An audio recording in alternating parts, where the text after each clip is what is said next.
I'm Mark Carey. I'm a professor of history and environmental studies in the Clark Honors College. Do you prefer crushed or cubed ice? It's a good question. I think that if I had to pick, I would pick cubed ice that comes from Norway. They sell iceberg ice cubes and send them all over the world. And I've never had this, but I hear that the ice cubes pop and creak and crackle when you put them in a drink. So that's what I want to try. But actually, fundamentally, as a good scholar, I disagree with the question, and I would pick shaved ice from Peru, rasparias they're called, where they go and collect glacial ice from the mountains in Peru, bring it down on their backs, packed in straw, shave it off like a snow cone, put some flavorings on it, and then you eat it right there in the Andes. It has to be pure glacial ice. What's the biggest overlap you see between teaching history and teaching environmental science? I would say that the overlap is, for me anyways, and not surprising as a historian, that you can't understand anything in the world without understanding its context and its history of how did we get here. And that's the same for history, of course, that's the field, but it's the same for science too, of what kind of questions do we have, what kind of infrastructure is there for answering scientific questions, what's funded, what's not funded.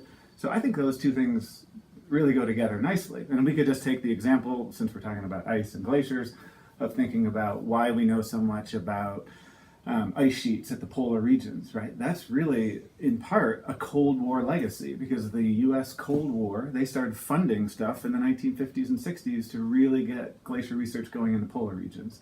Not as much in the mountain regions. So we have actually more knowledge about ice sheets in the polar areas than we do about a lot of mountain glaciers, particularly places like the Andes, where people wanted to go in the 1970s, and they said, that's too remote, it's too difficult to get there. Easier to go to Antarctica. Easier to go to Antarctica than Peru, that's crazy. But that in part shows why we need to understand the history of how these developments and infrastructures and support, how they developed over time.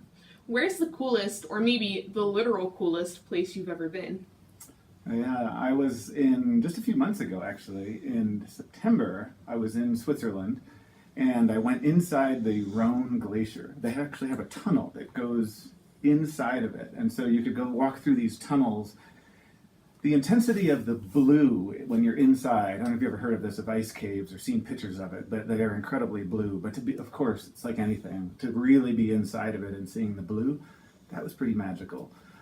So that was neat as a recent one. A couple of years ago, I did research in Newfoundland, and in St. John's, I would go to the archive during the day, look at these old things, read transcripts from 1930s radio shows about icebergs.